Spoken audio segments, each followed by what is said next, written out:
Is this really what you were clamoring for? Is this really what you wanted out of an all-new edition of Resident Evil 2? Because this is what you're going to get.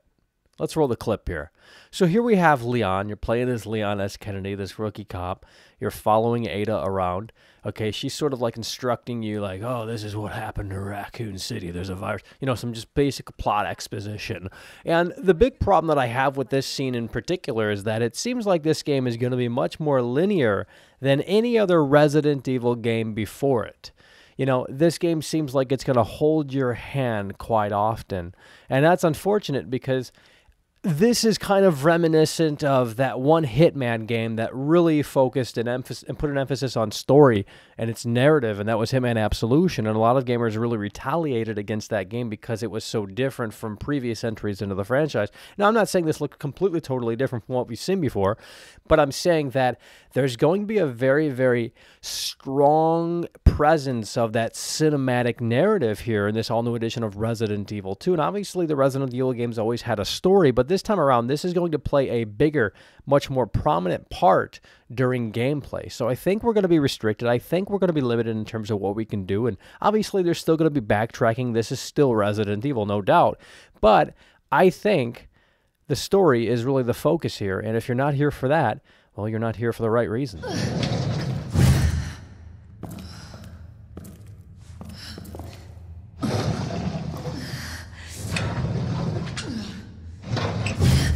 Now we need to talk about something else, and that's the over-the-shoulder third-person camera. This is a camera system that doesn't really do anything to benefit the experience.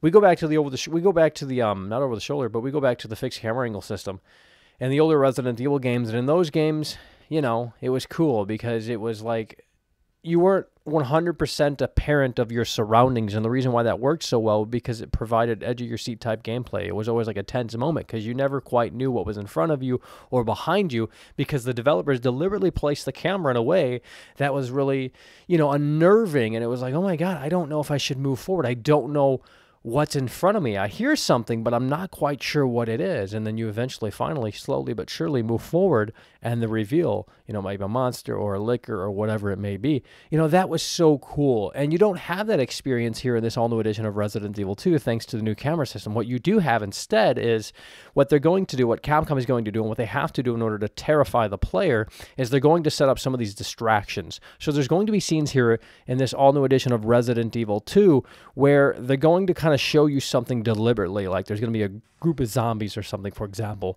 and you're going to be looking, it's going to be like, oh my God, that's kind of terrifying, it's unnerving, I'm not sure if I should go forward. But all of a sudden, out of the blue, as you're focusing in on those zombies over there, one comes right out of a door, bursting through the door, you know, a jump scare. That's what's going to ultimately happen all throughout this game because gone is the mood, the vibe, the atmosphere, the tension, the edge of your seat type gameplay because we now have this new perspective where you can see in front of you. It's much more focused on action type gameplay, much like Resident Evil 6, 5, 4, you know, so on and so forth. And I know that's where gamers are at today. And you have to understand this from a business perspective, from a business kind of viewpoint here. Obviously, Capcom didn't want to include the old camera system because I don't think anyone would have bought that, or it wouldn't have been as popular. So that's what Capcom has done here. They catered to the new audience, the Fortnite audience, the audience of today, as opposed to that old school audience. You know what I mean? Because they knew, regardless of what they've done here, the old school audience is going to be there day one. So there's no need to go after them when they're already going to be here. They go after the new school audience, the Fortnite audience.